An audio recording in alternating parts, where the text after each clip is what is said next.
shops and in bodegas.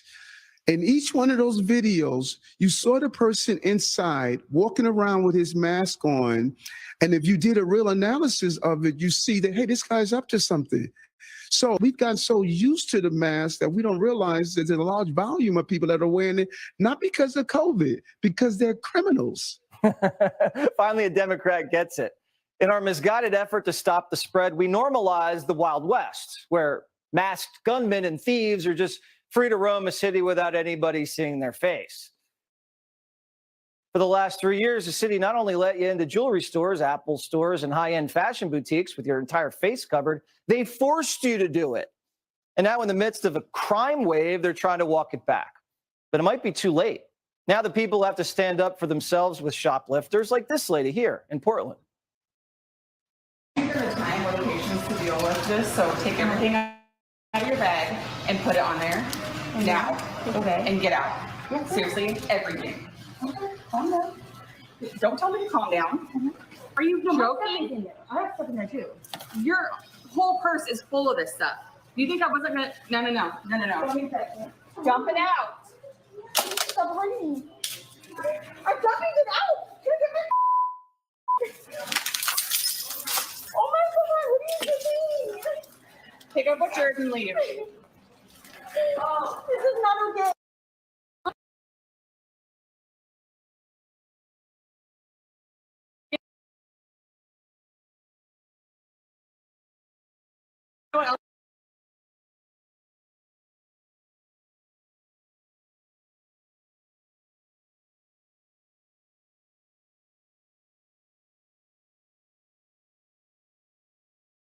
On police and crime goes up. Go back to the 90s where we have more police and sane criminal justice laws. Go back to the 90s, except the style, because you don't want to see pictures of me in the 90s. That will just rock. I'll take it, Jesse. That'll rock your world, Charlie. Safe, I'll take it. So if you're running one of these stores and you're the shop owner and you go, hey, bro, you got to take the mask off before you come in here and shop, they're going to say, oh, I'm being discriminated against. Oh, no, I'm afraid of the droplets. How do you think that's going to play out? Yeah, not well at all. And this is one of the issues with the woke ideology is that all you have to do is claim a victim group, and they say, hey, you know, I'm really afraid of getting COVID. Oh, yeah, okay, sure. Meanwhile, they go and shoplift and you can't identify them. And so at some point, there needs to be a breaking point in our culture. We're not afraid to offend somebody, to do what is actually good for the 99.9% of law-abiding citizens in our country. Yeah, the healthy teenagers wearing all black with something sticking out of their pockets, they're afraid of the Rona. Can't offend them. Let's not. That would be the worst thing. Charlie, thanks so much. Thank you. We have a major update. Last night, we were a little upset after two illegals tried to eat our national bird. But in our haste to defend the bald eagle and even the score, we put a hit out on the wrong bird. Primetime team has discovered the identity of the national bird of Venezuela. It is called the trupial. It is an orange and black bird. It kind of looks like an oriole and, quite frankly, doesn't look as scrumptious as a bald eagle. Nevertheless, we will be sending Dana Lash to Venezuela to seek vengeance on their bird. So watch out, trupials. You're on notice. And turns out the bird we're really mad at is the scarlet macaw, the national bird of Honduras. That would have been more fitting because it was the two Honduran nationals who tried to eat our symbol of freedom. And now Primetime has received these exclusive photos of the two illegals. On the left is Domingo Zatinho Hernandez. He's believed to be the shooter. And the other suspect is Ramiro Hernandez Zaquin. He's the getaway driver. Both 20-year-old men have been charged with misdemeanors for their dine and dash. And they're expected at a court hearing next month. And Primetime will definitely be there. Will these two? So sure. Texts. Gary from New York, if our special forces and drones can take out Al-Qaeda and ISIS terrorists overseas, why not here in our own hemisphere? Pam from Ohio. Where are BLM and Al Sharpton right now? Two black Americans just got killed by the cartel. I would think they'd be demanding Biden go after the cartel. Why am I seeking more justice for these wrong black Americans? And Al Sharpton's out to lunch. And he actually got the tummy tuck. Doug from Wisconsin, do you think the cartel's testing whether or not Sleepy Joe will do anything? I've been thinking they've been testing Joe for about 2 years, and he's failed. Chip from Indiana, clearly it's a slap when those two foreigners shot one of our national eagles, but every day hundreds of eagles are being killed by windmills, and no news even reports it, not to mention the whales. Jill from Vedra, Florida, I'm with you, Jesse. I don't bow down to the crazies. How did Cat Lady even get on that board? Exactly. Howdy, Cat guys. Lady Howdy. to put her on that board, and look what she did with the Carlson is power. coming up here in the She's next trying to cut out the Christians. So let's get John this from started, Tampa, guys. Jesse, as a These are gray-haired, really frumpy good dresser, you make me transmissions. uncomfortable. Those of you Please guys wear a hat and join us. overcoat. Tucker Now I feel like a Carlson is flasher if that's all I'm wearing. smart. Thank you guys for That would be joining. offensive. Let's get this Others started. might like it. Harvey from Virginia, maybe AHA could use his powers to fix the headliner of his car. That's all for tonight.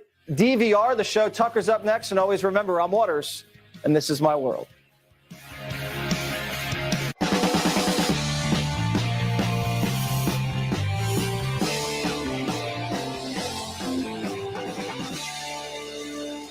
Good evening and welcome to Tucker Carlson Tonight. Last night, we aired video from surveillance cameras on Capitol Hill. That video was recorded 26 months to the day before, January 6, 2021. And for 26 months, that footage was held from the American public. The January 6th committee made certain. Now, the Justice Department also kept a lid on that video footage. And in fact, in some cases, DOJ did not share it with criminal defendants who'd been charged on January 6th in violation of their constitutional rights. So we felt it was a public service to bring what we could to you. There was no justification for keeping this secret any longer, and a powerful argument to be made that sunlight is always and everywhere the best disinfectant. And in fact, because it was video evidence, it is to some extent self-explanatory. Anyone could look at the tape and decide what he or she thinks of it. So the tape we showed last night indicated very clearly that Capitol Hill police, in some cases, escorted protesters through the Capitol as if they were giving a tour. They did that with Jacob Chansley, the so-called QAnon shaman. At one point, they even tried to open locked doors on Chansley's behalf. Chansley was sentenced to 4 years in prison for his crimes in the Capitol on January 6th. And the video we showed you last night raises the obvious question, why? On what grounds? The video we showed you last night also showed that Officer Brian Sicknick was not beaten to death with a fire extinguisher by protesters on January 6th, as the media and Liz Cheney so often claimed. The video shows Sicknick walking around the building, apparently in good health, after he was supposedly killed. We showed you that video. You can make of it what you will. We also showed you video that proves Ray Epps, the mysterious protester who encouraged others to breach the Capitol, lied to the January 6th committee about where he was on that day. But for some reason, the committee protected him anyway. He was not considered an insurrectionist. He was their ally. So once again, you can draw whatever conclusions you like from that video. We have ours and we shared them with you. But it's really beyond debate that it is good for this country for Americans to be able to see it. The media and politicians, the people in charge, have talked about January 6th every day since it happened for 26 months. And so at some point, the evidence should be presented to the public. In free countries, governments do not lie about protests as a pretext to gain more power for themselves. They don't selectively edit videos for propaganda services and then lie about them in fake hearings and show trials. But that's exactly what happened. Democrats in the Senate, the Democratic leader in the Senate, Chuck Schumer, is not asking why. Instead, Chuck Schumer went on the Senate floor today to explode and to say that showing that video, evidence of wrongdoing by the federal government, including the security forces, the police department that Nancy Pelosi personally controlled, letting the public see any of that is a threat to democracy. Watch. Last night, millions of Americans tuned in to one of the most shameful hours we have ever seen on cable television. Fox News host Tucker Carlson ran a lengthy segment last night arguing the January 6th Capitol attack was not a violent insurrection. I don't think I've ever seen a primetime cable news anchor manipulate his viewers the way Mr. Carlson did last night. I don't think I've ever seen an anchor treat the American people and American democracy with such disdain. There's nothing that shameful that has ever appeared on American television in the history of the medium. And so, on the basis of that, the self-evident outrage of showing the public video that it paid for and has a right to see, Chuck Schumer called for the censorship of that video. Any information, and he did not dispute that it was accurate, that damages a storyline his party constructed and used must be squelched. And Schumer was explicit on that point. Because that video contradicted lies told by the Democratic Party, Liz Cheney and Adam Kinzinger, Chuck Schumer demanded that our bosses pull this show off the air. He's going to come back tonight with another segment. Fox News should tell him not to.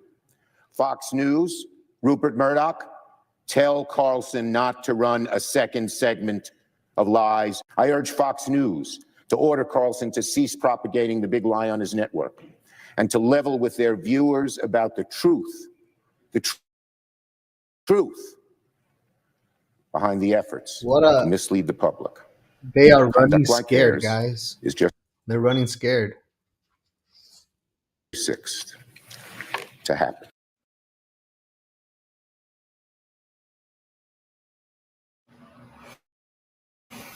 It's a threat to democracy. Pull him off the air.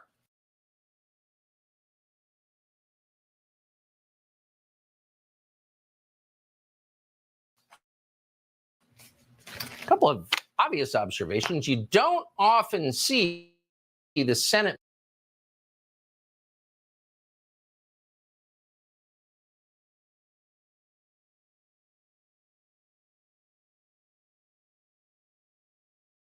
majority leader openly call for censorship on the floor of the Senate. As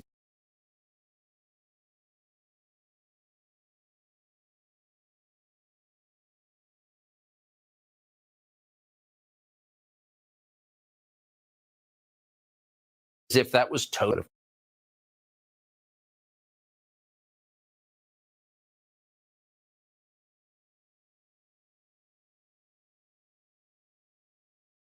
Of course it does. But what's really happening here, what you're seeing is hysteria, the overstatement,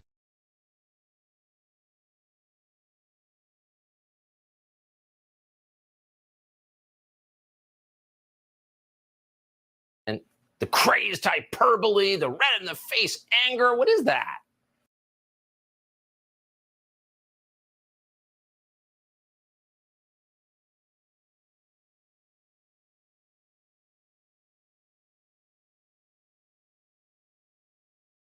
Well, it's not outrage.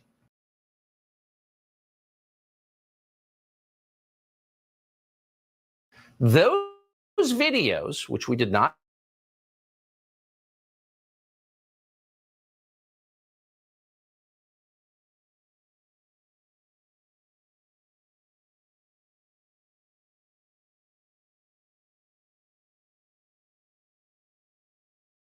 didn't imperil anybody. We told you that last night. Those videos touch a nerve because they're a threat to the lies that Chuck Schumer has been telling for the last 26 months, and not just Chuck Schumer. We should also tell you that Chuck Schumer, the Senate Majority Leader, was joined in this outrage by the Senate Minority Leader. And that would be a Republican, Mitch McConnell. And they were joined by a cascade of other Republicans, Tom Tillis from North Carolina, Mitt Romney from Utah, all sharing the same outrage. And from this, we learn two things. One, you're getting close to what they really care about. And you have to ask yourself, why? Why is it so important that they would degrade themselves by telling such obvious lies and calling for censorship? Why? What are they trying to protect? That might be worth exploring, and we plan to. And the second thing that we learned from this is that they're on the same side. The Senate Majority Leader joins the Senate Minority Leader. Tom Tillis, Mitt Romney. They're all on the same side. So it's actually not about left and right. It's not about Republican and Democrat. Here you have people with shared interests, the open borders people, the people like Mitch McConnell who are living in splendor on Chinese money, the people who underneath it all have everything in common, are all aligned against everyone else. And that would include almost all news organizations in this country as well. And so if you're watching this, it might be kind of interesting to keep a list, because one thing we learned today is that they're all in agreement with each other. They kind of outed themselves. They sort of showed their membership cards and whatever club this is to the public. So keep a list. If you want to know who's actually aligned, despite the illusion of partisanship, we found out today. We have a little more tape for you tonight. So if you take 3 steps back, you may notice that the one person really who was never blamed for anything that happened on January 6th was the very same person who was in charge of the police force, the Capitol Hill Police, that was charged with securing safety on January 6th. And that person was Nancy Pelosi. So if there was a security failure on January 6th, and demonstrably there was, that was probably Nancy Pelosi's fault. And after looking at thousands of hours of footage, we came to the conclusion that many others have reached, which is the Capitol Police were not prepared for what happened. And that's fascinating when you think about it, because there was ample warning. The federal intel and law enforcement agencies knew perfectly well there could be a massive disturbance at the Capitol. But the frontline officers on duty that day didn't know. And yet the people who kept that information from the frontline officers who were overwhelmed by thousands of people milling around the Capitol building, the people who fell down on the job, who didn't do their job, they were not punished. They were rewarded. And you have to ask yourself, why is that? Here we go. Many in federal law enforcement knew perfectly well there was going to be a huge demonstration in Washington on the afternoon of January 6, 2021, and that it could become potentially violent. There is no debate about that fact. The FBI knew. But it's also clear that many on the U.S. Capitol Police Force, the frontline officers who protect the Congress, did not know. They had no idea what was coming. And because they didn't know, they were completely unprepared for what happened that day. That is a very strange failure of communication, and it has never been explained. To understand more about the response to January 6th inside the Capitol, we sat down with a man called Tarek Johnson. Johnson served as a Capitol Hill police officer for 22 years. On the day of the protest, he says he was responsible for securing the certification of the presidential election. If there is anyone at the very heart of the January 6th story, it's former Capitol Police Lieutenant Tarek Johnson. And yet, for some reason, the January 6th committee never called him to testify. My voice was one of the first ones you hear on the audio transmission. So I did expect to get an interview at some time, but no, it didn't happen. I guess the focus was on Donald Trump. According to Johnson, no one answered his numerous pleas for help over Capitol Police radio frequencies. Johnson says he, quote, didn't hear anything on the radio. According to Johnson, Yogananda Pittman kept vital information about the protests from frontline officers like him. Pittman was the assistant chief of the department in charge of intelligence operations. We should have been better prepared that day, and we could have been better prepared that day if the information was disseminated like it was supposed to be. Once protesters moved inside the building, Johnson's first concern was the safety of senators. His job was to protect them. In rising panic, he called over the radio for direction and assistance. Even now, 2 years later, he is baffled by the response he got. I was requesting permission to evacuate the Senate side, the Senate chambers, because I had a clear line of sight to get them out the Senate door, and I didn't get permission. The dispatcher called a couple times to see if I can get permission. No response. With Yogananda Pittman and his other supervisors unresponsive, Johnson says he decided to begin the evacuation of senators himself. The person that I thought was going to authorize the evacuation didn't do it. I wanted to get those members of Congress out as quickly as I could. That's why I initiated, those evacuations. Me being disciplined, it wasn't as important as not getting the members of Congress and their staff to safety. Footage we reviewed seems to bolster Johnson's account. The video shows Johnson conducting the evacuation of senators from the chamber. Yet Tarek Johnson was not